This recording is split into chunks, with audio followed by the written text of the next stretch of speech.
शाळा मास्तर म्हटलं की समाजासमोर काम कमी आणि पगार जास्त असं चित्र उभं राहतं, पण वास्तव मात्र वेगळंच आहे. विद्यार्थ्यांना मारूच नका असा शिक्षण विभागाचा फतवा आल्यापासून त्याबाबत ठिकठिकाणी संमिश्र स्वरूपाच्या प्रतिक्रिया उमटत आहेत. विशेषतः ग्रामीण भागात शिक्षकांच्या भरवशावर मुलं सोडून जाणाऱ्या पालकांच्या मुलांना शिस्त लावायची कशी, जावे त्याच्या वंशा तेव्हा कळे, याचा प्रत्यय शिक्षकांच्या रोजच्या कामातून येतो.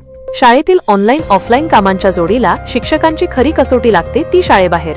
असाच अनुभव जतपुरा तालुका नांदगाव शाळेतील शिक्षणसेवक अमोल आढळकर या अवलिया शिक्षकाला आला. नवीन वर्षाच्या सुरुवातीला जतपुरा शाळेतील काही विद्यार्थी शाळेला सुट्टी टाकून गावापासून दूर डोंगर ओलांडत नदीवर मासे पकडण्यासाठी गेले. वयाने मोठ्या तरुणांचे अनुकरण करत पार्टी साजरी करण्याचा त्यांचा बेत ठरला होता. या वयात पार्टी म्हणजे काय, योग्य काय अयोग्य काय याची जाणीव मुलांना असते का, हा एक गंभीर प्रश्न होता. शिक्षकांनी शाळेत हजर असलेल्या व परिसरातील माहिती असलेल्या 2 विद्यार्थ्यांना सोबत घेऊन डोंगर दऱ्यांतून शोध घेत ते नदीपर्यंत पोहोचले. गुडघाभर गाळ असलेल्या दूषित पाण्यात मासे पकडण्यात दंग असलेल्या मुलांनी शिक्षकांना बघताच अर्धवट कपडे घालून धूम ठोकली. मुले पुढे, मास्तर मागे, शोधून त्यांना शाळेत आणलं. पावसाळ्यात ही परिस्थिती अधिक गंभीर होते. ओढे नाल्यांमध्ये पोहण्यासाठी शाळा चुकवली जाते. अशा वेळी शिक्षक म्हणून शोध मोहीम राबवावी लागते. हे काम कागदोपत्री कर्तव्यात नसले तरी जबाबदारी मात्र टाळता येत नाही.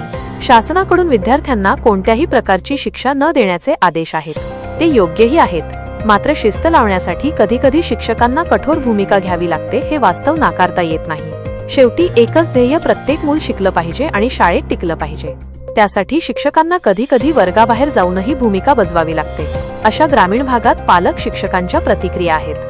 ग्रामीण भागात शिस्त आणि शिक्षण यांचा अतूट संबंध आहे. ग्रामीण भागात अनेक पालक सकाळीच कामासाठी बाहेर जातात.